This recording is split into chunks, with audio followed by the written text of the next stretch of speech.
వాళ్ళకి కమాండ్ చేస్తున్నారు చూడండి.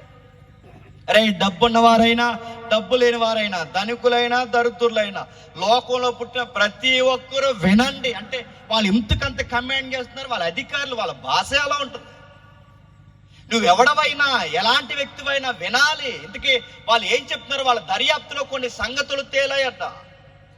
వాళ్ళ పరిశీలనలో కొన్ని సంగతులు వాళ్ళు పరిశీలించారు. జనాలు దేవాలయానికి వస్తున్నారు వెళుతున్నారు, వస్తున్నారు వెళుతున్నారు, వస్తున్నారు వెళుతున్నారు, వచ్చి వెళుతున్నారే తప్ప ఒక విషయాన్ని మర్చిపోయి వెళుతున్నారు.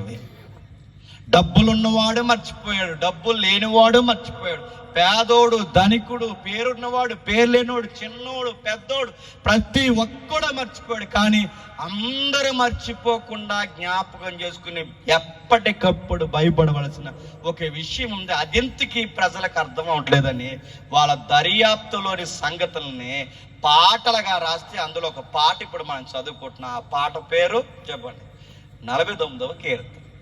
అది పాట. ఇప్పుడు ఆ దర్యాప్తులో తేలిన ఆ సంగతులు ఏమని రాస్తున్నారు? మా నోరు విజ్ఞాన విషయాలను పలుకును, మా హృదయ ధ్యానం పూర్ణ వివేకమును కూర్చుందో ఎండును.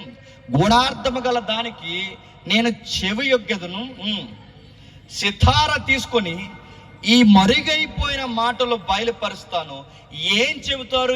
ఏమి నిగూఢమైనవి, ఏమి భయంకరమైన విషయాలు ఉన్నాయంటే మొదలు పెడుతున్నారు చూడండి. చరణంలో ఏమని మొదలు పెడుతున్నారు? మనం చాలా విషయాలకు భయపడతాం. ఏ విషయాలకు భయపడతామంటే, మన కొరకు పొంచువారి దోషకృత్యాలు చుట్టుకున్నప్పుడు ఆపదలకు భయపడతాం. మళ్ళీ చెప్తున్నాను, గమనించండి. దేనికి భయపడుతున్నా? ఆపదలకు భయపడతాం. మనకు ఆపదలు సృష్టించే శత్రులకు భయపడం. మనకి ఏదైనా ఇబ్బంది వస్తుందంటే భయపడమా? కరోనా వచ్చింది, రాలేదు ఇంకా. ఆ కరోనా వచ్చిందన్న సమయానికి వస్తుంది అని టీవీలో ఊదరగొట్టేశారు.